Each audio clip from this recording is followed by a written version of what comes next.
Hi everyone, welcome back to my channel. Today I'm going to show you how I finished off my little lace cut page. So the first one had this beautiful bright flowers and the cute little girl from the Artist Diary stamp set. And on the back, I'm going to show you how I finish up this page using the layered butterfly stamps that I made earlier using Marlene's packaging. So again, I wanted this page to be really bright. So I'm starting off with Marlene's neon paints. This is hot pink. And I'm just going onto my page with a sponge. So I'm not using a paintbrush for this because where I get to the cut edges, I want to be able to just pounce lightly on those edges so it doesn't seep through to the other side. So in 3 spots, I've got hot pink. Then I go in with, I think it's called Boom. It's the orange one. And I'm not really washing my sponge in between because I didn't have any water on my desk mainly. If I had water, I probably would have given them a rinse. But in the end, it didn't really matter anyway because these colors blend well together. So 3 spots of the orange and then 3 spots of the yellow as well. And I'm just blending them together and making sure that I'm not pushing hard on my cut page, on the cut sections, because like I said, I don't want all of that color to seep through to the other side and ruin my first one. I do give a quick little check before I dry, make sure nothing seeped through, and nothing did. If something did end up on the other side, while it's still wet, I probably would have been able to just wipe it off with a wet wipe.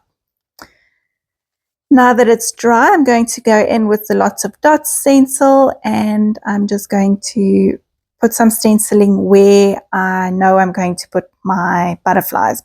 So I knew I wanted to put my butterflies where the flowers overlapped on the other side onto the cut side. And I knew that I didn't want my butterflies to show through on the back of this page now. So I wanted flowers one side, butterflies on the other side, and nothing to show through to the other side.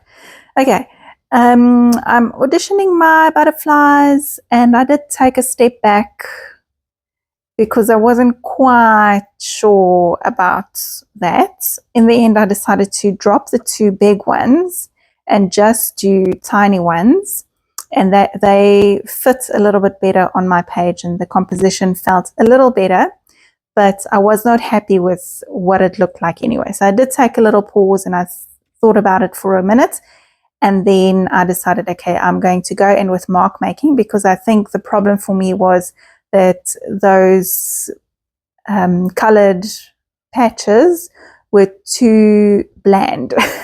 You know me, I want all of the things on the page. So I'm going in with the neon pink color. So not the hot pink this time. This is called, I specifically looked at the name when I did this so I could remember, but I can't. Anyway, it's the pink and then the orange, and then I went in with some white as well.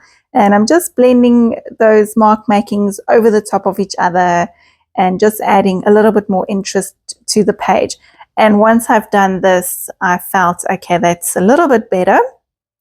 So I decided I'm just going to commit to this now, and I will try and make it work some way or another. So I'm propping my little butterflies up on foam tape. And this middle section took a little bit of fiddling around, but eventually we got there. So they're up on foam tape because I like their wings to still be able to flap up a bit. And because Marlene's packaging isn't too flimsy, I think they will last. I really hope so. We'll see in the end. And then once they are all on there, I decided what this page needs is more neons. And so I'm just going in with the nib of my paint tubes, and I'm just doing dots on all of these butterflies in the different colors. So I'm sticking to the same colors that I've got on the background already. the yellow, pink, and the orange.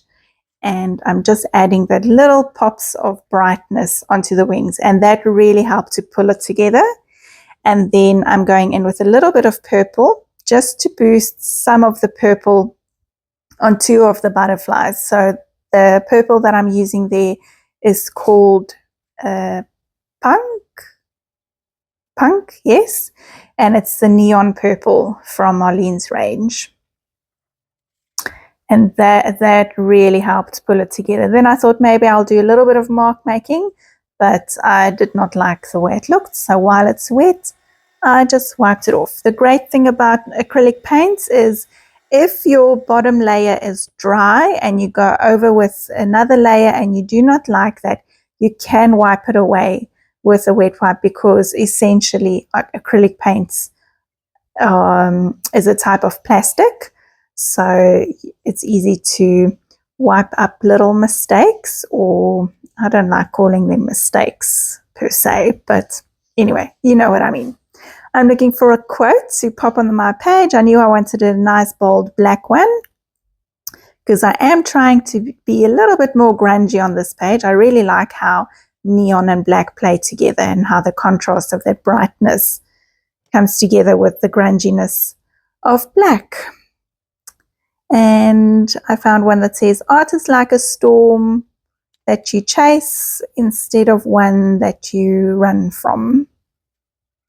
Now I'm going around some of those little cut pieces that I did there with a watercolor pencil, and I'm just water activating that, and I'm just doing them here and there. I don't really want to highlight the ones that have something behind them, so where the flowers come through, I don't want to highlight that it's not cut. So I'm just doing the ones that you can see clearly through, that there's an empty space. And I really like how that pulled everything together. It's subtle, but it is there.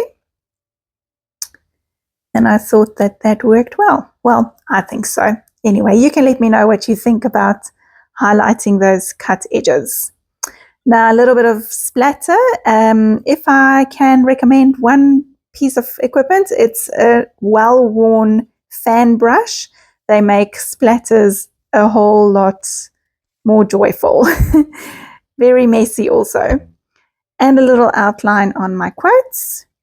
And that's it for this page. I think that was it.